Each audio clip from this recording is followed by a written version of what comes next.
Good morning students. आज हम नया चैप्टर करेंगे मात्राएं। आज मैं आपको मात्राओं के बारे में बताऊंगी। व्यंजनों के पूर्ण व सही उच्चारण के लिए स्वरों की सहायता लेनी पड़ती है। व्यंजनों के साथ स्वर अपने मूल रूप में मीन्स एज इट इज नहीं लिखे जाते हैं।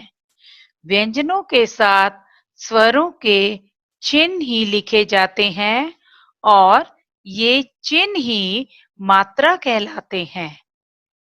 जैसे अब ये दो पिक्चर्स हैं, इनमें देखो एक है चिड़िया और एक है गुड़िया। यदि हम चिड़िया को ऐसे लिखते हैं, हमने स्वर लगा दिया है व्यंजन के साथ। देखो च, च छोटी ई, ड छोटी ई, य आ।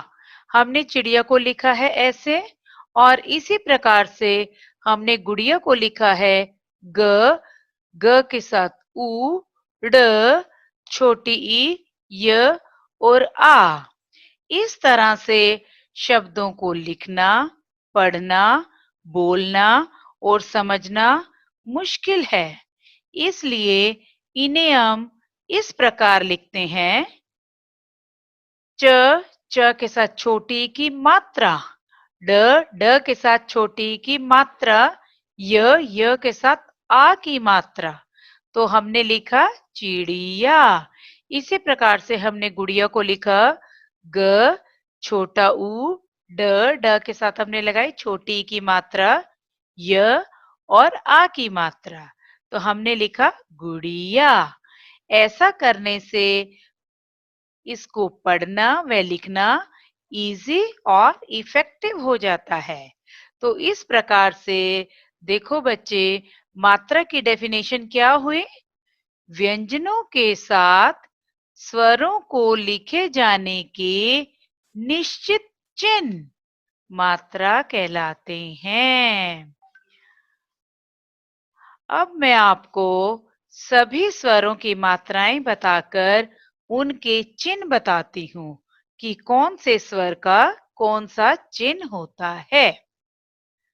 देखिए, ये मैं आपको बतला रही हूँ मात्रा का, स्वरों की कौन सी मात्रा होती है, कौन सा चिन्ह होता है।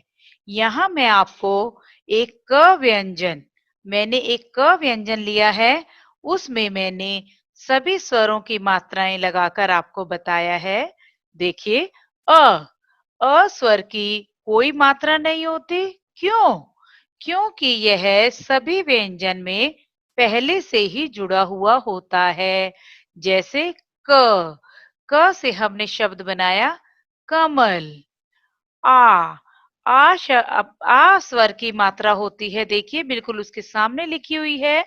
और जब हम क में आ की मात्रा मिलाते हैं तो वो बन जाता है का। फॉर एग्जाम्पल हमने शब्द बनाया कान। छोटी ई की मात्रा देखिए बिल्कुल उसके सामने लिखी हुई है। और जब हम क में छोटी ई की मात्रा मिलाते हैं तो वो बन जाता है की। इसकी साउंड कम आती है, तो इससे हमने शब्द बनाया किताब। बड़ी ई की मात्रा देखिए बड़ी ई के सामने लिखी हुई है। और जब हम क व्यंजन के अंदर बड़ी ई की मात्रा मिलाते हैं तो वो बन जाता है की। बड़ी ई की साउंड जो है थोड़ा लंबा जाती है, तो हमने शब्द बनाया कील। छोटा ऊ की मात्रा देखिए बिल्कुल उसके सामने लिखी हुई है। और जब हम क में छोटे ऊ की मात्रा मिलाते हैं तो वो बन गया कु। इसमें साउंड कम आती है, तो हमने इसे शब्द बनाया कुत्ता। बड़े ऊ की मात्रा बड़े ऊ के सामने लिखी हुई है बिल्कुल। और जब हम क में बड़े ऊ की मात्रा मिलाते हैं तो वो बन गया कू। इसकी साउंड छोटे ऊ से लंबी जाती है।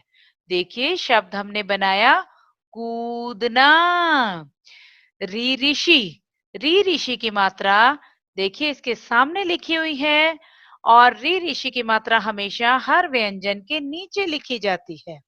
क में हमने री ऋषि मिलाया तो वो बन गया क्री और इससे हमने शब्द बनाया कृष्ण।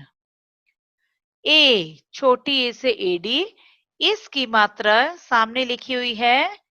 क में ए की मात्रा मिलाने से बनता है के, इससे हमने शब्द बनाया केला।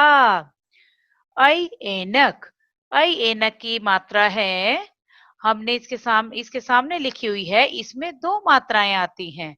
क में ऐ की मात्रा मिलाने से बन जाता है कई, इससे हमने शब्द बनाया कैसा। ओ, ओखली, ओ ओखली की मात्रा, ओ की मात्रा बिल्कुल उसके सामने लिखी हुई है। क में ओ मिलाने से बन गया को और हमने शब्द बनाया कोयल। औ, औ औरत, इसकी मात्रा सामने दी हुई है औ के। क में औ की मात्रा मिलाने से बन गया कौ और इससे हमने शब्द बनाया कौवा और इसको हम कोआ बोलते हैं। स्वर हमारे 11 होते हैं और मात्राएं 10। क्यों? क्योंकि अस्वर की कोई मात्रा नहीं होती। मैंने सभी मात्राएं आपको क व्यंजन में लगाकर दिखाई हैं और प्रत्येक मात्रा के साथ उनका सही उच्चारण भी बताया है। इसी प्रकार से आप अन्य व्यंजनों के साथ प्रत्येक मात्रा का अभ्यास अवश्य करें। अब मैं आपको बताती हूँ मात्राओं से संबंधित कुछ विशेष बातें जिन्हें हमें ध्यान में रखना जरूरी होता है। आ, बड़ी ई, ओ व औ की मात्राएं व्यंजन के पीछे लगती हैं। छोटी ई की मात्रा व्यंजन के आगे लगती है। छोटा ऊ, बड़ा ऊ और री ऋषि की मात्राएं व्यंजन के नीचे लगती हैं। ए व ऐ ऐनक की मात्राएं व्यंजन के ऊपर लगती हैं। मैंने आपको अभी क्या बताया कि ऊ और बड़ा ऊ की मात्राएं हर व्यंजन के नीचे लगती हैं, लेकिन र एकमात्र ऐसा व्यंजन है जिसमें ऊ और बड़े ऊ की मात्रा उसके बीच में लगती है। वो कैसे लगती है? मैं आपको बताती हूँ उदाहरण देकर। देखिए, रुपया, र के बीच में लगी है ऊ की मात्रा। रुचि, रुक, रुकना, ये जो मात्राएं हैं ये र में छोटे ऊ की मात्रा है। अब मैं आपको बताती हूँ बड़े ऊ की मात्रा। देखिए, रूमाल, रूप, रूपा, रूठना, ये हैं र के अंदर बड़े ऊ की मात्राएं। आशा है आपको ये चैप्टर बहुत अच्छे से समझ आ गया होगा। तो चलिए थोड़ा सा इसका हम अभ्यास कार्य कर लेते हैं। मैं आपसे कुछ क्वेश्चंस पूछती हूँ। हाँ जी, यस। स्वर में डैश मात्राएं होती हैं। यस, 10। स्वर में 10 मात्राएं होती हैं। जैसे कि मैंने आपको बताया था कि स्वर गिनती में 11 होते हैं, लेकिन अस्वर की कोई मात्रा नहीं होती, इसलिए स्वर में कुल मात्राएं कितनी हुई? 10। नेक्स्ट, छोटी ई की मात्रा व्यंजन से डैश आती है। पहले, यस, छोटी ई की मात्रा ही एक ऐसी है जो हमेशा व्यंजन से पहले लगती है। यस, अब मैं आपसे कुछ राइट रॉन्ग पूछती हूँ। यस, अस्वर की कोई मात्रा नहीं है। Yes, this is right. जैसा कि मैंने आपको बतलाया था अभी, अ जो है हर व्यंजन में जुड़ा हुआ होता है, इसलिए उसकी कोई मात्रा नहीं होती। री ऋषि की मात्रा व्यंजन के ऊपर लगती है?